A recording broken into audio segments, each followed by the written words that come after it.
Shalom and good morning everyone. Elohim బిడ్డలందరికీ, పరిశుద్ధులందరికీ ఉదయకాల శుభవందనములు. ఇది నా కృపావాక్యము చూసుకుందాము. ఎలోహిం బిడ్డలారా, మత్తయి సువార్త 24వ అధ్యాయము 13వ వచనం. అంతము వరకు సహించిన వాడెవడో వాడే రక్షింపబడును.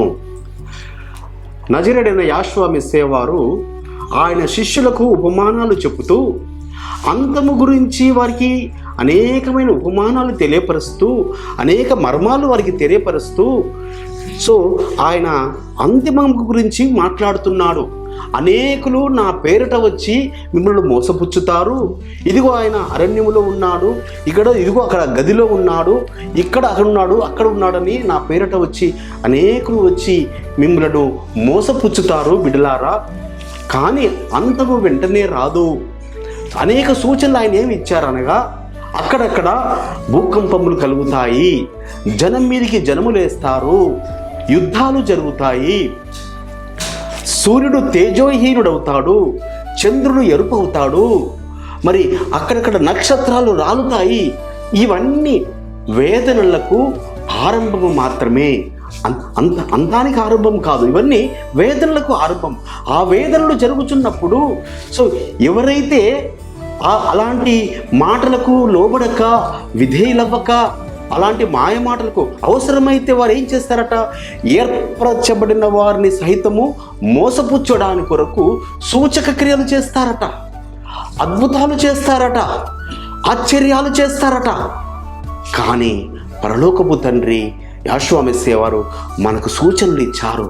ఈ సూచనలన్నిటినీ మనం జరుగుతున్నప్పుడు, ఆ జనం మీదకి జనము లేస్తున్నప్పుడు, యుద్ధాలు జరుగుతున్నప్పుడు, మరి అక్కడక్కడ భయంకరమైన భూకంపాలు, సునామీలు జరుగుతున్నప్పుడు మనము మెలకువగలిగి జాగ్రత్తగా ఉండి, మరి ఎవరు ఏ అబద్ధ బోధకులు వచ్చినా, ఏ అబద్ధ మెస్సయ్యలు వచ్చినా, ఎందరు వచ్చినా వారి యొక్క మాటలకు మనము విధేయులవ్వక, మరి తెస్సలోని పత్రిక 2వ పత్రికలో చెప్తాడు అన్నట్టు, అక్కడ మరి సూచక క్రియలు చేస్తారట.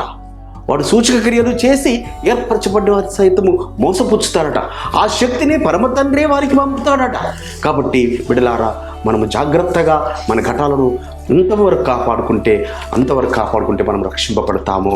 ఆ విధంగా పరమ తండ్రి మనల్ని కాపాడును కాక. పరిశుద్ధమైన తండ్రి అబ్రహాం, ఇస్సాకు, యాకోబుల ఎలోహిం, అవును నాయన, మీరు అంతమునకు సూచనలు ఇచ్చారు తండ్రి, మీకు స్తోత్రము నాయన.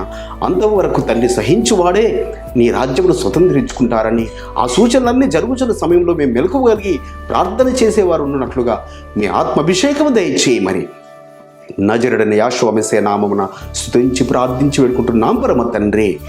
మన పరలోకపు తండ్రియు, మన రక్షకుడును, నజరేయుడును యోషువ మెస్సీయ వారి యొక్క దివ్య సముఖం నుంచి మీకు, మీ కుటుంబాలకు, మీ వంశాలకు శాంతి, సమాధానము, కృపయు నిరంతరము నిలిచి ఉండునుగాక. ఆమేన్.